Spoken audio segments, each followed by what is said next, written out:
Estou aqui hoje no Clube do Patrulheiro, hoje dia 7 de março de 2023.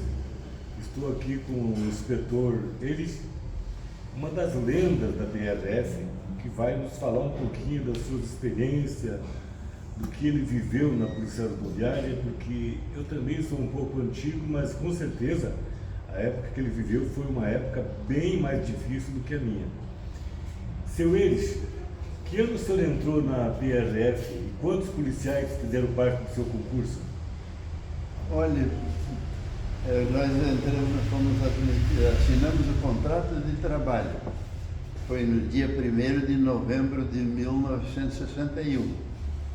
Inclusive com carteira registrada, que nós somos admitidos pela consolidação das leis do trabalho. Da CLT. O senhor lembra qual foi a primeira lotação sua, qual foi a cidade? O senhor teve concurso e aí, olha, você foi trabalhar na cidade tal. No princípio, quando nós terminamos o treinamento de PRF, nós ainda trabalhamos temporariamente lá no posto de Barreiros, que era o primeiro posto em Florianópolis da PRF. Aí depois foi aberto o posto de Araranguá, em seguida foi aberto o posto em Lages, e o último posto foi pertencente à região de Joinville, que era lá no município de Araquari, na vila de Itapocu, próximo ao posto Sinuelo. Muito bem, só para deixar registrado, né, o seu Eli, juntamente com outros policiais, foram os primeiros PRF do estado de Santa Catarina. Sim. Hoje são quantos policiais? O senhor? Eu, o Ezi e o Laureci, do pessoal que aposentou-se na PRF, que ainda vive, os demais já morreram. Ainda está vivo o Samir, que depois saiu, hoje ele é juiz aposentado. E tem um que eu conheço, João Silveira, que inclusive foi o chefe do núcleo lá em Joinville conosco, e depois ele saiu da PRF. Então eu sei que ainda existe mais esses dois que ainda vivem. O resto que eu tenho conhecimento já faleceram. Quando o senhor entrou na PRF, eu imagino que as viaturas eram viaturas que eram usadas na época, né? Qual é as viaturas, as primeiras viaturas que entregaram para o senhor lá como patrulheiro rodoviário? Lá? Olha, isso aqui vai patrulhar a estrada, era asfalto, era chão? Foram 3 viaturas que vieram do Rio de Janeiro, inclusive eram novas, 3 Rural Willys, tração nas 4 rodas. Então, pertencia uma a cada núcleo, como eles na época, cada posto da PRF era um núcleo, que depois, com o tempo, tornou-se delegacia. Eu lembro que existiam os núcleos que eram ligados à residência, né? Eram ligados aqui no caso de Santa Catarina, era o 16º Distrito Rodoviário. Sim. Era isso?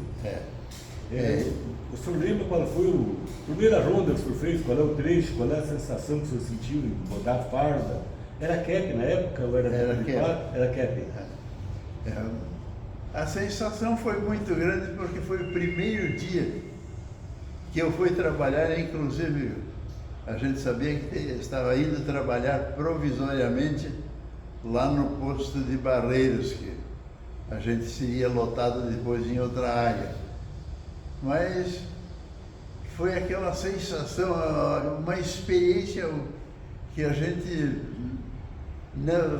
Foi praticamente uma caixa de surpresa em chegar lá no posto e ver como a PRF estava sendo tratada com respeito, como muitos usuários trataram.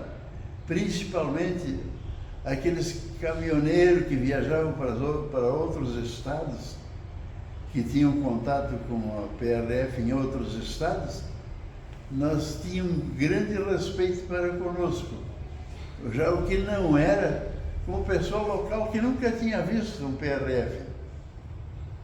E a comunicação, senhor Elis, como é que era? Era que tipo de rádio? Era aquele rádio grande, o VHF, ou quando o senhor entrou ainda não existia rádio? Porque eu sei que o caminhoneiro, ele era o principal elo de ligação, era o cara que dava informação do acidente da rodovia, Sim. ajudava o policial. Eu lhe pergunto, que tipo de comunicação você tinha na época? Nós, no começo, as viaturas não tinham rádio VHF. Outros estados já tinham, mas nós ainda não tínhamos. E a comunicação, era o caminhoneiro já avisava, olha, tem um acidente em tal local. Às vezes o motorista de ônibus, ou o usuário, que às vezes estava já transportando vítima do acidente para o hospital. E naquele tempo era muito comum o usuário resgatar os acidentados e levar para o hospital. Depois, a tarefa nossa, quando tinha algum morto, era levar também para o necrotério do hospital, que não existia IML. Eu lembro, seu ex, que até estudando um pouquinho da nossa história, né? As viaturas nossas, a maioria das viaturas eram lotadas de maca. O policial era treinado para socorrer e dar o primeiro atendimento lá. O senhor lembra do seu primeiro resgate? Qual foi a sensação de chegar lá e ver alguém com uma fratura exposta, ou alguém que de repente não conseguiu chegar com vida até o hospital? Eu lhe pergunto isso porque eu já vivi isso também. Eu imagino que o senhor deve ter vivido um período bem mais difícil do que o meu ainda. Naquela época, vamos dizer, a gente chegava muitas vezes sozinho no local de um acidente. Então, muitas vezes a gente tirou vítimas de dentro de veículos acidentados com a ajuda do usuário, né? Muitas vezes os usuários nos ajudavam. Então, isso aí fazia parte já do nosso dia a dia. Como a primeira vez que eu levei um acidentado para o hospital, foi um capotamento. O cidadão estava cheio de escoriações e ele havia suspeita de fratura em um dos braços. Mas na época nós não tínhamos mais recursos também para atendimento de primeiros socorros. Depois, quando veio as viaturas com maca, que veio primeiro foi as F100, Ford F100, que veio equipada com maca. Aí já tinha alavanca de ferro dentro, tinha cabo de aço, tinha chupeta, como eles chamavam, para fazer outros carros funcionar. Aí a gente passou até a ser mais visto com outros olhos pelo usuário, até pela ajuda que a gente prestava aos usuários na estrada. Eu lhe pergunto, porque na época eu imagino que eu vivi um período bem mais adiante do senhor, mas a PRF era muito querida. Próximo dos postos da Polícia Rodoviária acabavam surgindo bairros, vilas, onde o policial muitas vezes ele fazia o casal, dava um problema no casal, muitas vezes o policial ia lá fazer a conciliação. Eu não sei se o senhor chegou a presenciar alguma situação assim, o filho não queria obedecer o pai, o alvo lá chamar o policial rodoviário. E muitas vezes na própria comunidade, eu não sei se o senhor passou por isso, era o próprio policial que levava a pessoa para o hospital, levava a mulher para ganhar nenê, e não sei se você tem alguma experiência nesse sentido. Olha, eu não cheguei a fazer, mas colegas meus fizeram parto de emergência. E agora, levar mulher para a maternidade, isso eu fiz. Lembro de muitas vezes estar fazendo a ronda, colono daquele menino. me parar apavorado, o filho estava passando mal, eu levei para o hospital. Então, por essas fases eu passei. E ali em Itapu, quando eu morava, nem farmácia existia na época. Então, eu tomei conhecimento com alguns representantes de laboratório e eles deixavam para a gente a amostra grátis. E eu lembro uma vez de uma pandemia lá nos colonos dali da redondeza do posto ali, e todo mundo com diarreia, e eu levei um vidro de remédio dele lá para o famoso João Alexandre, que era um dos líderes deles ali, e aquilo fez sucesso, tirou muita gente daquela situação. E a coisa ficou em tal ponto que este homem, qualquer remédio que devia ser tomado, ele vinha perguntar para mim primeiro se era conveniente tomar ou não tomar aquele tipo de remédio. A imagem, a confiança que eles tinham no policial da época, né?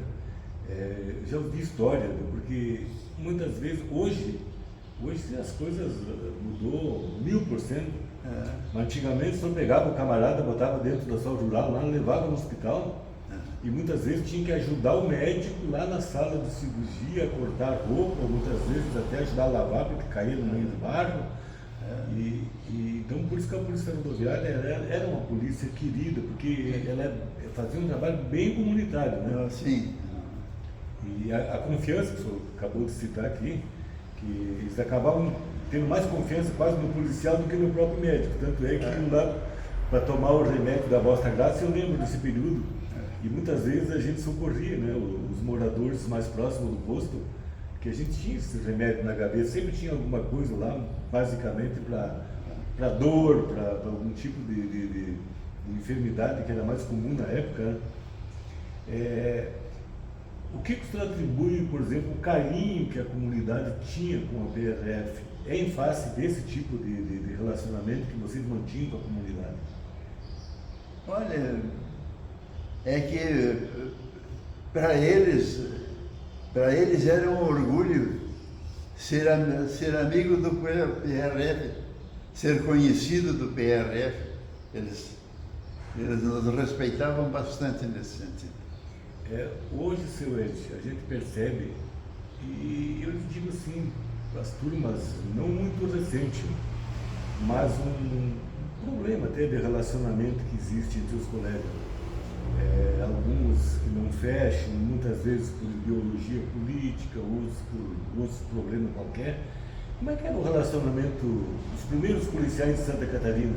Eram tudo amigo, todo mundo se ajudava? Como é que era a escala? A escala era 24 por 72, era 12 por 24, 12 por 48, como é que era? Nós começamos na escala 12 por 36. E naquela época, o pessoal da PRF era uma grande família. Era uma família. Era tipo um por todos e todos por um. Um por todos e todos por um. Depois, com a chegada de novos elementos, com outras ideias, as coisas foram mudando. Eu percebo, seu Edson, que mudou, e mudou muito em relação ao seu período, que são os primeiros policiais de Santa Catarina, com os policiais de hoje, né? Eu fico imaginando como é que um policial desse que entra numa turma agora de 2000 e alguma coisa, vai dirigir uma rural daquela época. Será que ele ia conseguir? Ou pegar e fazer uma ronda com uma caravana ou com uma veraneio que a caixa acavalada, sem falar na bateria que sempre era meia boca. Olha, eu acho que hoje o pessoal de hoje é mais limitado, eles não iam conseguir. Eu até vou citar uma história aí que uma vez à noite eu estava fazendo a ronda, um automóvel no acostamento, a família dormindo dentro do automóvel. Aí, estamos vindo de São Paulo, mas saímos de manhã de São Paulo, estamos agora aqui sem saber o que fazer. Aí fui olhar, tinham trocado as velas do automóvel, tinham trocado cabo de vela, e trocado bobina, e o automóvel, é que ele parava 1 ou 2 horas lá na oficina, eles trocavam essa ou aquela peça, o automóvel funcionava, eles iam adiante. Só que tinha sujeira dentro do tanque de gasolina, a sujeira vinha para o filtro e entupia a passagem de gasolina. Aí eu cheguei e verifiquei o carburador seco, sem gasolina, digo, está aqui o problema. Tirei o filtro de gasolina fora, de fato, estava entupido. Desentupi o filtro de gasolina, botei gasolina no carburador, aí ele já tinha gasto a bateria tentando fazer o carro pegar. Aí eu usei a chupeta, como nós chamamos, fiz o carro pegar.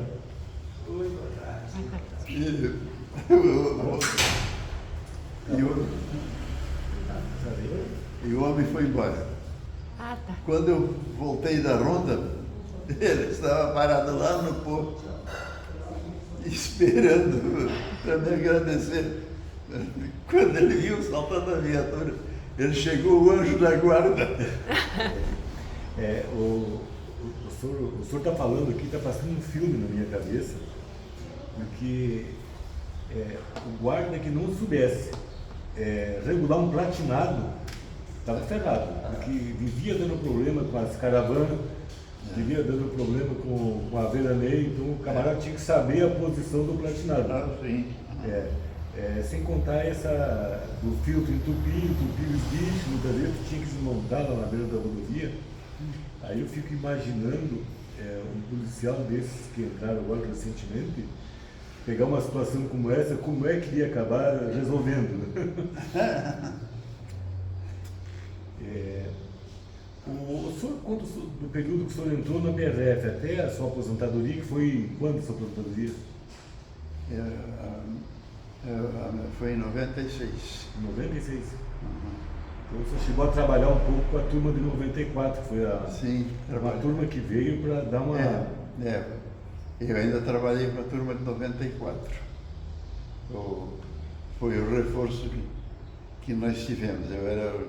Na época, era o chefe da delegacia em Joinville. Até antes dessa turma ser admitida,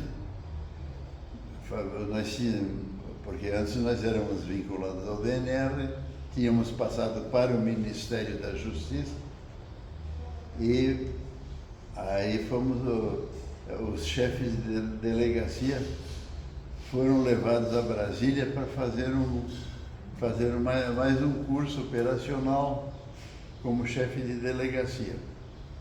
E até na época, aí foi aonde eles alertaram agora, nós vamos ter mulheres na PRF, porque já tinha entrado, mas eram poucas pessoas que conseguiram entrar. Inclusive foi um concurso em Manaus, que não, na época só inscreviam homens, elas entraram na justiça e ganharam. Aí, inclusive no Paraná, entrou a Maria Alice, que foi superintendente. Então, vamos ver, até nós tivemos palestras com delegadas da Polícia Federal em Brasília. Até eu acho que aquilo ali foi muito importante, porque nós éramos acostumados a trabalhar em turma de homens, e no meio de uma turma de homens, e é o que eu dizia para a turma lá, eu botei eles dentro do auditório e disse para eles, olha, se alguém me faltar com respeito com uma mulher dessa aqui, eu vou pôr ele à disposição da superintendência. Não quero nem saber. Eu digo, porque a PRF é uma família. que tem que ser respeitada. O senhor sabe que, eu vou dar uma confissão aqui, quando informaram que ia entrar mulher na PRF, isso falou em 82, acho que mais ou menos, que foi a Maria Alice entrou, acho que foi em 82, se não me engano. E tem mais algumas mulheres que entraram nessa época, para depois ter o concurso daí, que entrou bastante, que foi em 94, né? Mas eu tinha uma certa resistência, porque eu imaginava, como é que uma mulher vai fazer o trabalho que a gente fazia? Porque tu saía muitas vezes de manhã para atender um acidente e voltava à tarde. Não sei se você tinha também essa dificuldade. Sim. E de o que uma mulher vai conseguir fazer na PRF? Mas elas entraram e deram conta do recado, né? Foi uma oxigenação, porque elas acabaram assumindo um papel administrativo também, que a gente tinha dificuldade, né? Sim. Engraçado que nos comandos eu tinha duas lados, a Sônia e a Renata. Então, na época a ordem irregular é multar. A indústria de multas funcionava. Então, o patrulheiro pegava a irregularidade lá na pista, levava lá para as duas. E aí muitas vezes o motorista estava chorando, porque não sei o que e tal, e elas escrevendo, não davam nem conversa. Não davam nem conversa. Então, que a gente via que nesse ponto a mulher era mais determinada, já o homem já era mais coração mole, por qualquer coisa, vai embora, vai. Desde que você entrou na PRF, até a sua aposentadoria, o senhor passou por alguns cargos, por exemplo, eu comecei lá na escala, porque na época, não sei se Santa Catarina tinha, mas no Rio Grande do Sul tinha o policial que era o motorista, o chefe de ronda, depois tinha o adjunto, que era o chefe do posto, que era subordinado diretamente a Porto Alegre, no Castro, porque era chamada equipe isolada, não sei se Santa Catarina se tinha isso. Sempre foi subordinado ao núcleo? Sempre foi subordinado ao núcleo. Então tinha o chefe de equipe, as escalas de serviço. Sempre que eu peguei a época que a escala de serviço era eu e mais 2 patrulheiros. Então eu era o chefe da equipe por ser o mais antigo. E quando o senhor se aposentou, o senhor estava como chefe da delegacia ou já tinha... Eu estava como chefe da delegacia. Que eu fui chefe de núcleo, inclusive passei por uma grande decepção como chefe de núcleo, que eu cumpri com o meu dever, combati a corrupção dos nossos elementos, e a minha maior decepção, inclusive, o elemento que era o chefe da equipe da balança.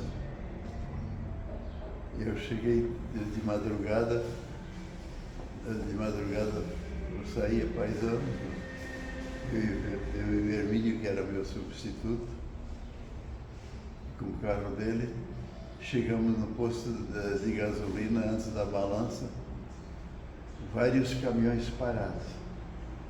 Aí o vigia do posto, que na época os postos eram fechados à noite, de madrugada o guarda veio chamar eles aí. E não deu outro. De madrugada, o patrulheiro foi lá, chamou, eles saíram, passaram direto, sem pesagem. E aí nós acompanhamos. Aí a gente ultrapassou eles e chegou lá no posto da fiscalização da fazenda em Garuva. Eu pedi para o fiscal, por favor, segurem as notas desses caminhões aí. Fomos ver cada caminhão com 2 toneladas de excesso. Aí, quanto é que vocês... nós damos 300 cruzeiros cada um. E eles assinaram.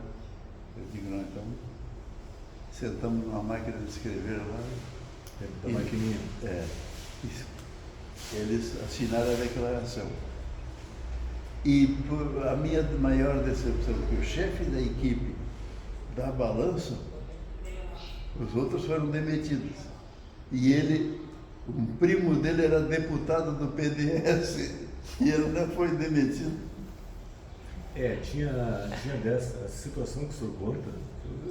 Eu presenciei também, porque como nós éramos subordinados ao DMR e, consequentemente, o chefe da residência era um engenheiro, esses policiais muitas vezes tinham um certo acesso ao engenheiro e eram capazes até de inverter uma situação. Sim. O senhor de mocinho passasse a ser o mal, né, da história. Isso aconteceu, acho que em Brasil afora, né? Foi um dos problemas que se teve. E as pessoas que trabalhavam de forma honesta se sentiam bem lesadas e se sentiam bem, como é que eu vou dizer assim, bem incomodadas, né, com uma situação como essa. Como eu presidi várias comissões de sindicância, até mesmo inquérito administrativo, e a gente via, inclusive esses elementos procuravam querer descaracterizar a gente. Eles eram as vítimas e a gente era os vilões.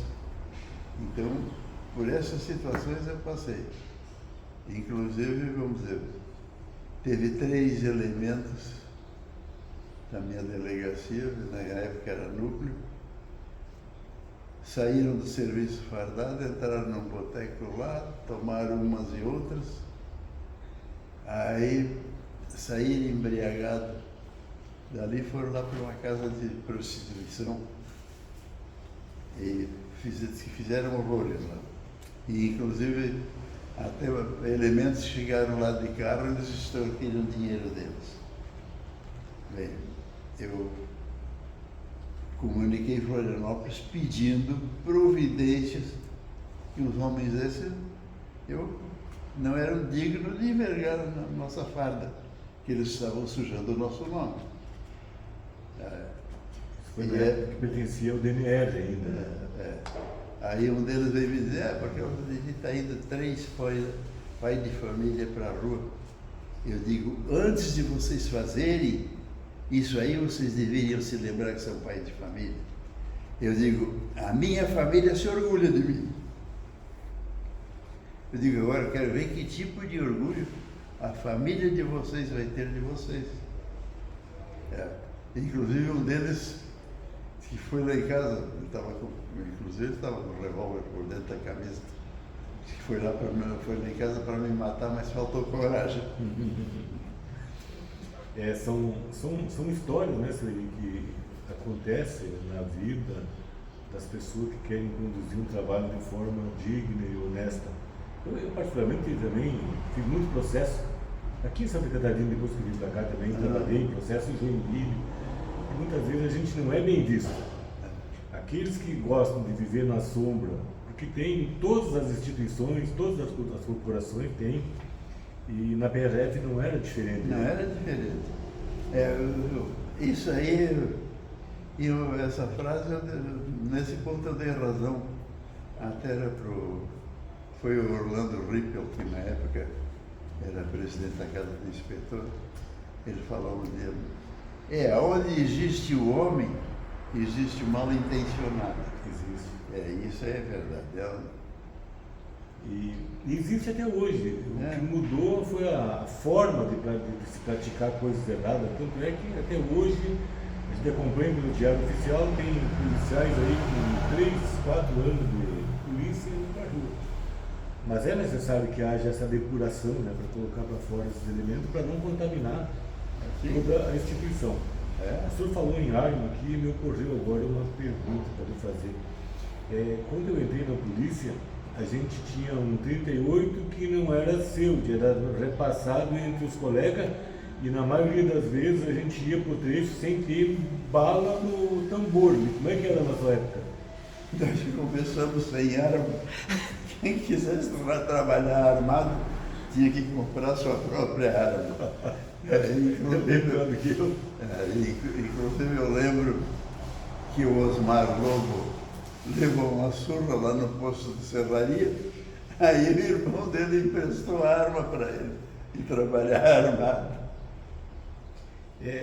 A gente fazia um revezamento, né? Tinha, por exemplo, 12 patrulheiros e tinha 3 revólveres. Aí no início do plantão tu recebia, mas nem sempre a gente conferia se tinha bala no tambor. E muitas vezes a gente ia enfrentar bandido, pegar carro roubado na rodovia. Depois que tu entregava lá na delegacia o camarada preso, é que tu ia conferir tua arma ali, muitas vezes tinha duas munição intactas, o resto o colega da turma anterior tinha feito tiro-alvo. Então o senhor foi num período pior ainda, porque nem arma tinha quando o senhor entrou. Não tinha, nem arma tinha. Até um dia nós não conseguimos prender 3 elementos que estavam roubando um jipe, porque nós estávamos sem arma. Mas assim, senhor, o senhor sabe que nessa época a gente viveu, o pessoal ele tinha muito medo da polícia, porque nós vivemos um período da ditadura militar, onde a nossa formação foi diferente da de hoje. Hoje é muito direitos humanos, Antigamente não se criava bandido, né?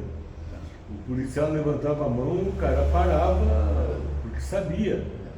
Muita gente achava até que as nossas viaturas eram envenenadas, diziam as viaturas da polícia é envenenada. Eles pegam todo mundo, não escapa ninguém. Não sei se também com o senhor acontecia isso. Sim. Não, eu lembro uma vez, de madrugada, um automóvel, eu mandei parar, o cara não parou, eu embarquei na viatura, aí o colega, espera que eu também vou. Ele demorou um pouquinho para embarcar, saímos. O ladrão viu que nós tínhamos saído em perseguição, parou o carro, deixou até o motor trabalhando, luz acesa toda e se embrenhou no mato. Eram as 3 horas da madrugada. São situações, né, que muita gente passou correndo risco de vida. Mas havia, por exemplo, eu fiz a minha formação, até depois eu gostaria de perguntar para o senhor como é que foi a sua, na Polícia do Exército em Porto Alegre. E os milicos que davam aula para nós, eles nos ensinavam que o infrator, o bandido, era para ser visto como um inimigo. E morto não fala. E era uma teoria assim, bem de eliminar o adversário. Então a gente tinha que se conter.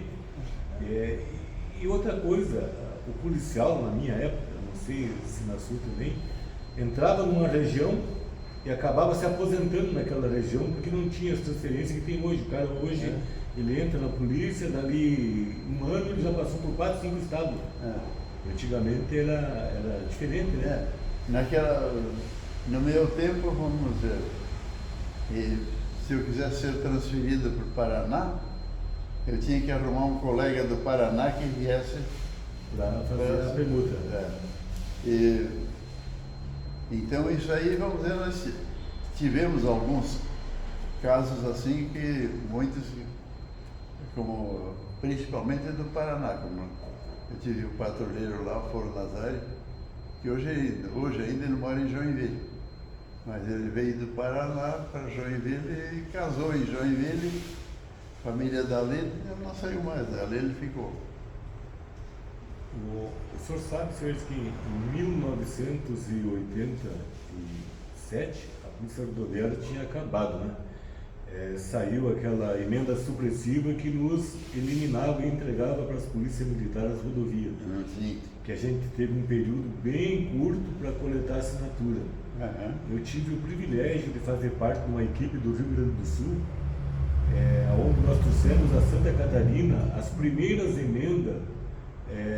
Eram emendas, como é que eu vou dizer, eram emendas para mudar a Constituição, mas era de iniciativa popular. E eu vinha a Lages e me lembro, como se fosse hoje, que a gente tentou ali convencer o Paes, eu acho que na época o Toso, eu sei que tinha alguns ali que eram ligados à área política, porque a polícia não fazia política, mas não se envolvia com política. E aí foi onde espalhou, né? Santa Catarina levou o Paraná e o Brasil inteiro começou a coletar aquelas assinaturas. O senhor tem lembrança desse período? Como é que era feita a coleta de assinatura aqui para nossas emendas? Sim, inclusive meus filhos, a minha filha e meu filho, eles trabalhavam na Consul na época. Então, o pessoal que eles conheciam lá dentro da empresa, eles levavam o pessoal sim. Mas quem é que eles querem pôr no lugar de vocês lá na estrada? Querem botar a polícia militar. O pessoal assinava na hora. Não. Deus o livre. Porque com vocês nós temos diálogo. Era o que eles diziam. Inclusive um dia eu fui lá na Consul até pegar as assinaturas. E assim eu participei disso aí. E também o decreto que o Collor assinou, criando o Departamento de Polícia Rodoviária Federal. Aquilo quando tramitou no Congresso, eu falei com o Luiz Henrique, Que foi governador de Santa Catarina, né? Na época ele era deputado federal e era o líder do MDB na bancada do MDB. E eu falei com ele e disse, olha, fique tranquilo que eu vou dar um alô pro pessoal lá e eles votam a favor. E o pessoal gostava, né, da PRF. Gostava da PRF. Gostava. Você pegava o deputado lá na beira da estrada, tu conversava, batia um papo, vinha tomar um cafezinho contigo, tomar uma cuia de chimarrão, era bem tratado.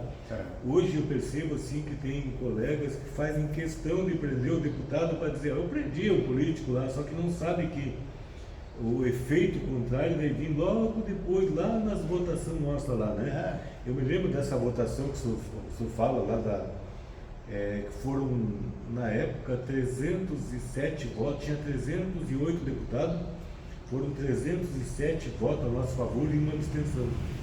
Eu lembro como se fosse hoje, porque o pessoal gostava da PRF. O deputado ele chegava lá no policial, ele tinha assim, diálogo.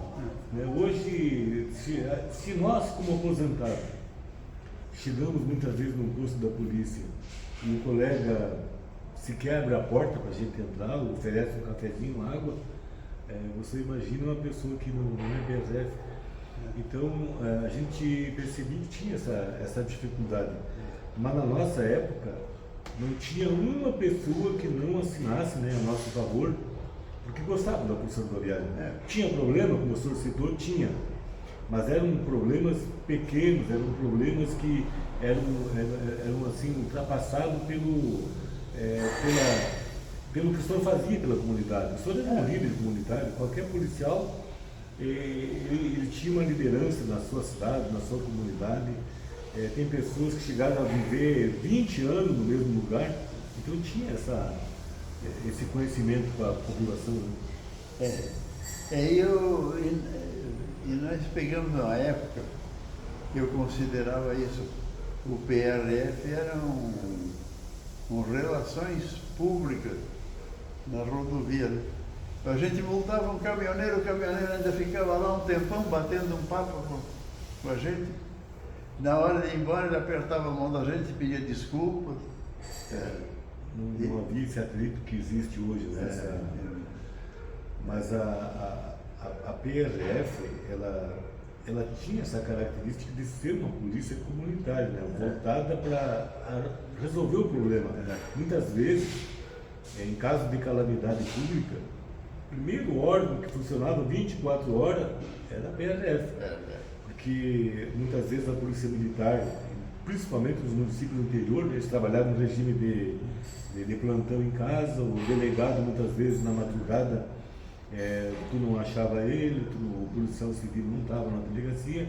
Então o primeiro contato para atender uma ocorrência, e muitas vezes se atendia dentro da cidade mesmo, até que chegava a autoridade competente da jurisdição, né?